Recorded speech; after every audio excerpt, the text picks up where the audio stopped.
When you are building a GD level, there are tons of factors you need to take into account. The style you use, the type of gameplay you make, how you name your level, everything. It's a struggle that all creators go through while trying to make a good level. But there's one aspect to levels that is usually not given much thought that is actually quite fundamental to a good level: the theme. The theme you decide for your level has a huge impact on everything else in it. What colors, what kind of gameplay, what type of decoration, what song you use, they are all dictated by whatever theme you choose. For example, when making a level with a sad and lonely theme, you can't really have parts with fast, rapid gameplay and colorful designs and effects. That will just break with the theme of the level. If your theme flip-flops all over the place, then there is really no point in trying to establish one in the first place. A giant part of establishing a theme for your level that applies to all themed levels is what you choose to use for the song. The song is essential to your theme. A good pick for the song is half the level. If you are making a sad and slow level, you need to have a sad and slow song to complement it. Likewise, if you are making a fast and epic level, an epic dubstep song is a really good pick. And now, to demonstrate just how instrumental the song is, here's the theme level but with one very simple change: a different type of song.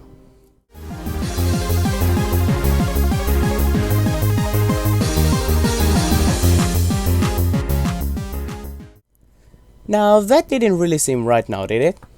I mean, the level is all dark and slow, but the song is fast and epic. Here's what the level was actually supposed to sound like.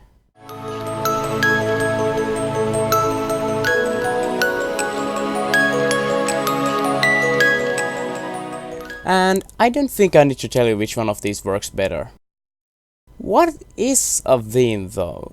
Well, a theme is the fundamental idea and concept behind your level. It is, quite frankly, what your level is about.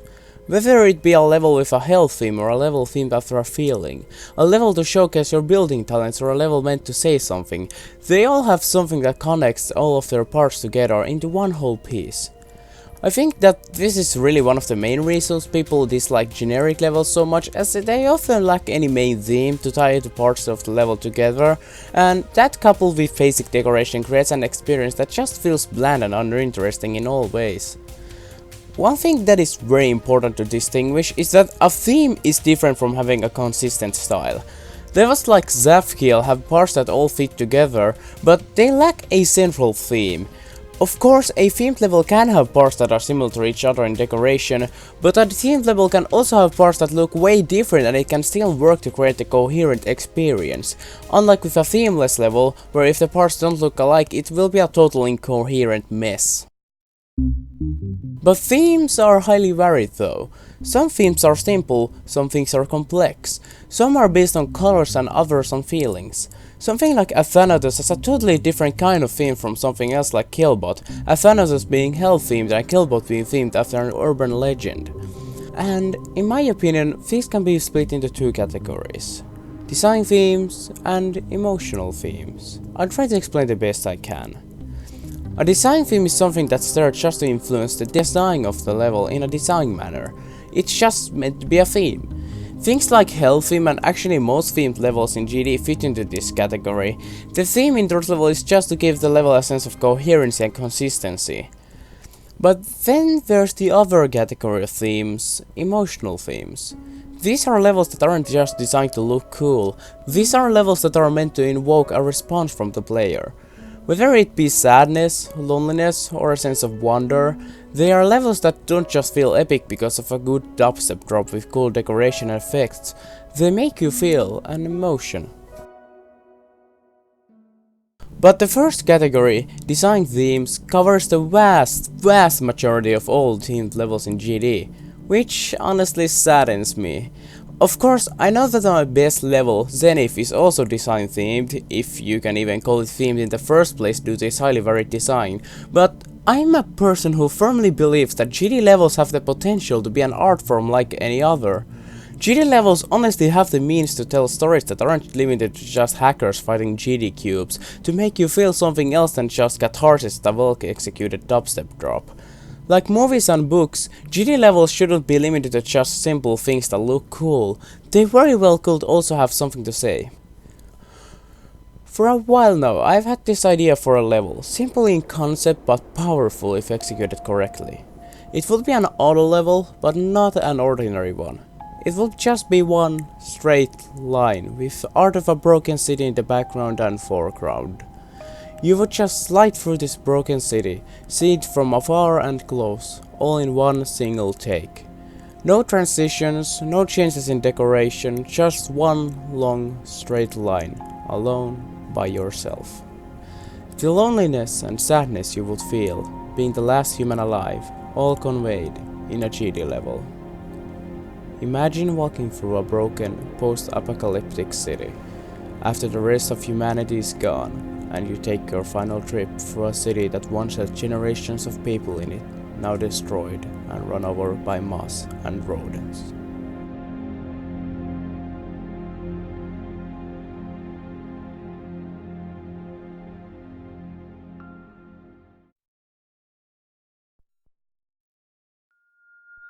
But all of this isn't to say that design-themed levels are inherently worse than emotionally themed level. That is far from true, as having a design theme is just as good as having an emotional theme. It all depends on your execution upon that theme. You can have the blandest, most unimaginative theme ever and get great results, and similarly you can take an intricate and original theme and have it go to complete waste with bad execution.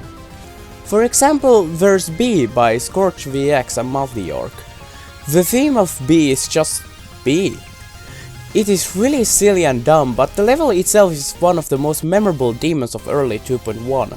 And while a lot of that is due to its theme being so weird, the level itself executes upon that theme brilliantly. Most structures are shaped like hexagons, like real bee nests, and there's bee art and honey all over the place. B is really proof that you can take a really dumb idea and still make something that is still to this day remembered. But while B is a level that takes silly theme and executes upon it wonderfully, you can also have a level that has a really interesting and unique theme and have it fall completely flat. Case in point, Subterranean Animism. This level has a really interesting and unique theme, as unlike most themes which are based on colors or concepts, it's based on a YouTuber, Eric Van Wilderman. But the level itself does not reflect this in any way. I'm not actually sure if this is even themed after EVW, as there is nothing in the level that would imply that. There's no EVW art, heck, his name isn't even included anywhere in it. The name and song of the level comes from a Toho game, which EVW apparently played, but that's a really weak connection to a person who this level was made for because he plays GD. Where we made a great video talking about this level's failures in further detail, so I'm not gonna dwell on it too much. But while B and Subterranean Animism are examples of either the theme or the execution being bad, what happens if you take a great theme and combine it with great execution?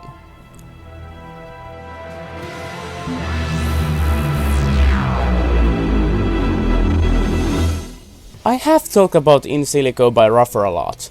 As I've stated before, it is in fact one of my favorite levels of all time. And a large factor in that is its great theme and how well Ruffer executed upon it. You have 3 minutes to escape an exploding island, and the level reflects this quite masterfully, as it has a constant sense of urgency as everything is exploding around you, yet it still has faster and slower parts which all feel perfectly incorporated. It doesn't feel like the level stops at any point. Something is constantly happening and you really get the feeling that you need to get off this island before it blows up. In Silico is honestly one of the greatest design themed levels out right now, as it has beautiful decoration and a great theme with amazing execution. And that is coupled by a low object count relative to its length and easy difficulty, making it accessible to everyone. But while In Silico's theme and execution upon it is mind-blowing, there's one level that really takes the cake for the greatest themed level of all time. Space Magic by Zirconmusic. I have never seen a single level execute upon a theme more perfectly than this one. It really does feel like you are entering a futuristic city and then leaving it. The designs, the gameplay, and especially the song all come together to create an experience unlike any other.